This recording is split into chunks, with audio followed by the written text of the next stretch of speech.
മായി കേരളീയ മുസ്ലിമീങ്ങൾ മുന്നോട്ട് പോയിക്കൊണ്ടിരിക്കുന്നു.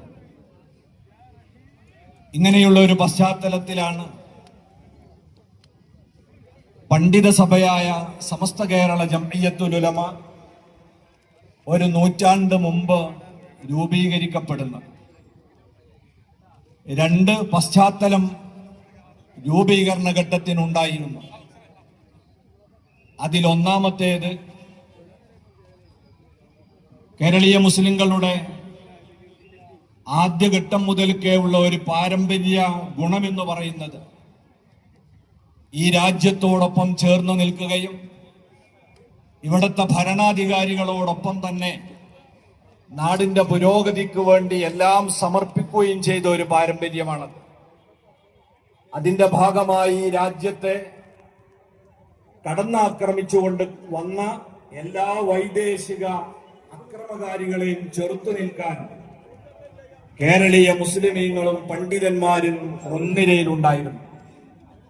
പോർച്ചുഗീസുകാർക്കെതിരെ ആദ്യഘട്ടത്തിൽ പടയോട്ടം നടത്തുന്നതിനു വേണ്ടി സാമൂതിരിമാരോടൊപ്പം ചേർന്ന് പ്രവർത്തിച്ച പാരമ്പര്യമാണ് കേരളീയ പണ്ഡിതന്മാർക്കുള്ളത്. അതിനുശേഷം വന്ന ബ്രിട്ടീഷുകാരെയും നെഞ്ചുവിരിച്ച് പ്രതിരോധിച്ച് സ്വാതന്ത്ര്യത്തിനു വേണ്ടി അടരാടിയ ഐതിഹാസിക ചരിത്രമുള്ള മണ്ണിൽ നിന്നുകൊണ്ടാണ് നമ്മളിപ്പോൾ സംസാരിക്കുന്നത്. ആ സ്വാതന്ത്ര്യ സമരത്തിന്റെ പേരിൽ ബ്രിട്ടീഷുകാരുടെ വിദ്യാഭ്യാസത്തെ നമ്മൾ ബഹിഷ്കരിച്ചു, അവരുടെ തൊഴിലിനെ നമ്മൾ നിരാകരിച്ചു, അവരുടെ സംസ്കാരത്തെ നമ്മൾ ഉപേക്ഷിച്ചു. ചരിത്രപരമായ സ്വാതന്ത്ര്യ ലബ്ധിക്ക് വേണ്ടി ഈ സമുദായം ഭൗതികമായതെല്ലാം ത്യജിച്ചതിന്റെ പേരിലാണ് നാം പിന്നോക്കം പോകേണ്ടി വന്നിട്ടുള്ളത്. ചരിത്രപരമായ കാരണത്താൽ പിന്നാക്കം പോയി എന്ന് പറയുന്നത് ഇതാണ്.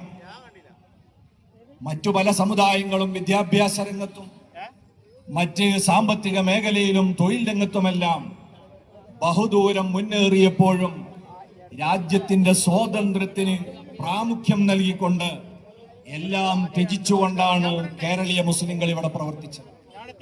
അതുകൊണ്ട് തന്നെ ബ്രിട്ടീഷുകാർ ആ സ്വാതന്ത്ര്യ സമരത്തെ ഇന്ത്യയിൽ തന്നെ ഏറ്റവും ക്രൂരമായ രീതിയിൽ അടിച്ചമർത്തപ്പെട്ട ഒരു സ്വാതന്ത്ര്യ നീക്കമുണ്ടായത് നമ്മുടെ മലബാറിലാണ്. ഇതിന്റെ പേരിൽ ആയിരക്കണക്കായ ആളുകൾ കൊല ചെയ്യപ്പെട്ടു, അതിലേറെ പേർ നാടുകടത്തപ്പെട്ടു. അതിന്റെ ബാക്കിപത്രമായി അനേകം വിധവകളും അനാഥകളും ഇവിടെ ബാക്കിയായി. ഭൗതികമായുള്ള തൊഴിൽ നഷ്ടപ്പെട്ടു, അവരുടെ വീടും പറമ്പുമെല്ലാം ജപ്തി ചെയ്യപ്പെടുകയോ മറ്റാർക്കെങ്കിലും പതിച്ചു നൽകുകയോ ചെയ്തു.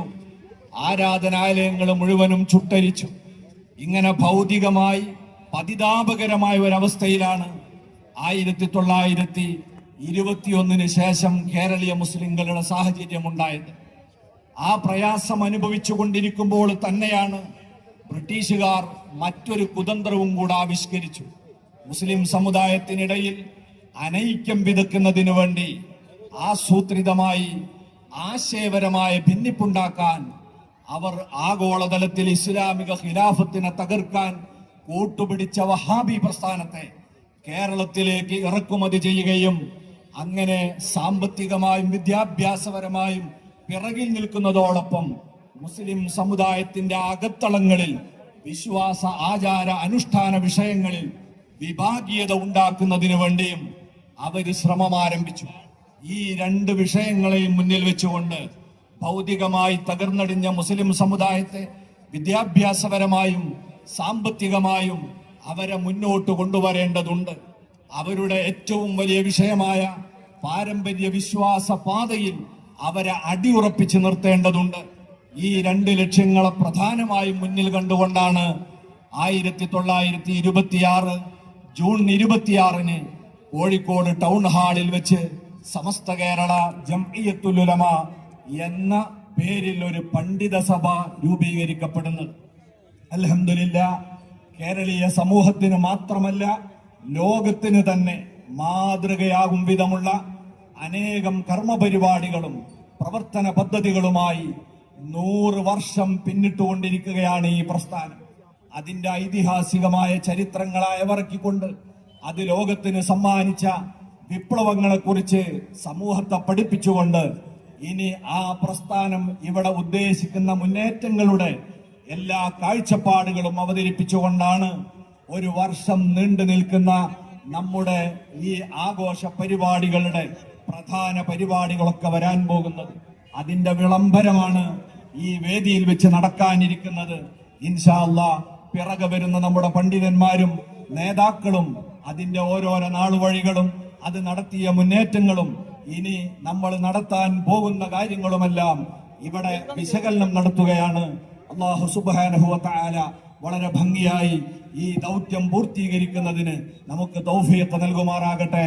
വാഖിറു ദഅവാന അനിൽ ഹംദുലില്ലാഹി റബ്ബിൽ ആലമീൻ. അസ്സലാമു അലൈക്കും. സ്വാഗതം.